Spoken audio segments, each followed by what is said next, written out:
Halo Sobat Tani, dalam budidaya komoditas apapun, hama dan penyakit akan selalu menjadi tantangan yang harus dihadapi para petani. Hama dan penyakit ini bisa merusak daun, batang, menghambat pertumbuhan, bahkan juga meningkatkan resiko kegagalan panen.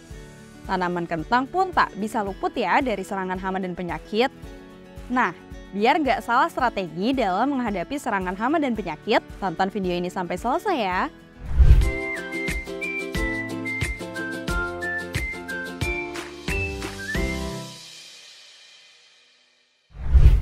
Penyakit dan hama pada kentang menjadi salah satu penyebab penurunan kuantitas dan kualitas produk pertanian.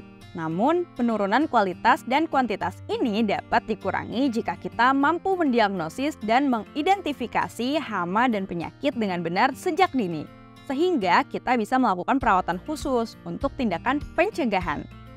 Dalam video ini, kita akan membahas 5 penyakit yang sering menyerang tanaman kentang dan mengakibatkan kerugian pada petani. 5 hama penyakit tersebut adalah kutu daun, ulat gerayak, thrips, busuk daun, dan lai fusarium.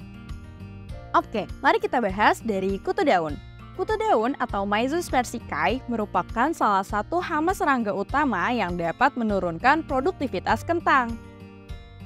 Biasanya kutu ini menyerang tanaman kentang pada fase sebelum tanam atau persemaian, fase vegetatif, dan fase generatif. Kutu ini sering bersarang pada bagian bawah daun, batang bunga, bakal bunga, dan dalam lipatan daun keriting. Jika tanaman kentang Sobat Tani terserang kutu ini, bisa dikenali dengan adanya bercak kering pada daun yang menyebabkan tanaman mengering, keriput, tumbuh kerdil, warna daun kekuningan, terpelintir, layu, bahkan mati.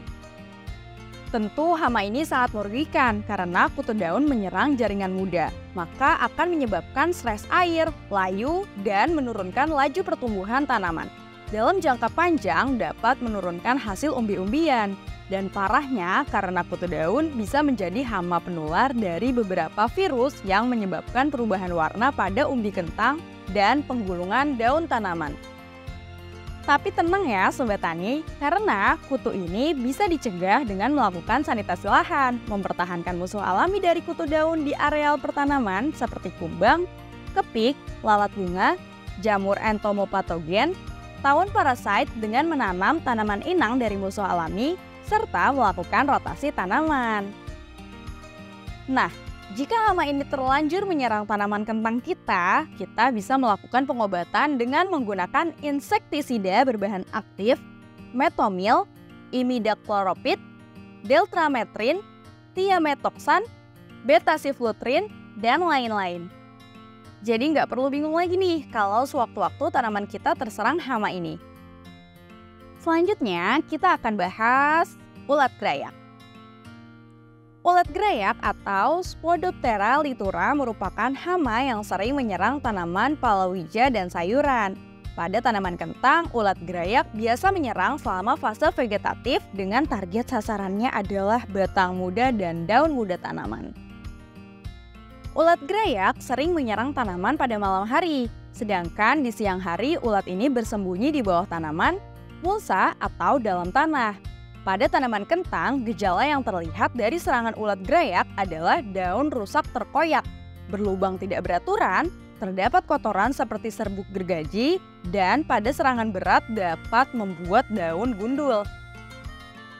Untuk pengendalian hama ulat gerayak dapat menggunakan agen hayati berupa entomopatogen seperti Bacillus, Clostridium, dan Serratia. Membersihkan lahan secara teratur sehingga tidak ada gulma dan kondisi di antara tanaman tidak terlalu lembab. Pengendalian ulat gerayak juga bisa menggunakan insektisida kimia berbahan aktif emamectin benzoat, imidacloprid, atau penggunaan insektisida nabati berbahan aktif piterum, asam krisemat, bryopilin, dan lain-lain. Resiko penurunan hasil panen akibat ulat gerayak sangat tinggi karena daun menjadi berlubang bahkan tinggal tulang daunnya saja. Hal ini berdampak pada proses fotosintesis dan menurunkan hasil fotosintat tanaman kentang. Nah, sekarang kebayangkan bahaya dari ulat gerayak ini? Oke, selanjutnya kita bahas hama thrips ya. Serangan hama ini disebabkan Thrips palmicarni. Thrips biasanya merusak tanaman kentang dengan menghisap cairan daun. Daun tanaman kentang yang terserang berwarna keperak-perakan atau kuning merah seperti perunggu pada permukaan bawah daun. Daun kentang juga akan menjadi berkerut atau keriting karena cairan tanaman dihisap oleh hama thrips. Namun, serangan hama ini bisa dicegah dengan penggunaan musuh alami yaitu cendawan Lecanicillium lecanii dan sanitasi lahan agar gulma tidak menjadi inang alternatif dari hama thrips. Pengendalian thrips bisa dilakukan dengan menggunakan insektisida kimia berbahan aktif abamectin, karbosulfan, fipronil, dan imidacloprid.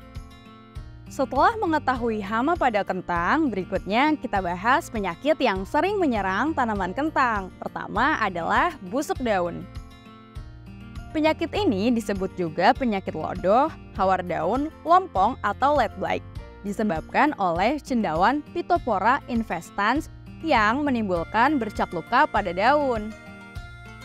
Tanaman kentang rentan terkena penyakit ini pada fase vegetatif yaitu 5-6 minggu setelah tanam. Penyakit ini menyebarkan spora melalui serangga atau hama, angin, dan air. Gejala awal busuk daun berupa bercak basah pada bagian tepi daun atau tengah daun. Kemudian bercak ini melebar sehingga membentuk daerah berwarna coklat. Bercak aktif biasanya diliputi oleh tepung putih dengan latar belakang hijau kelabu.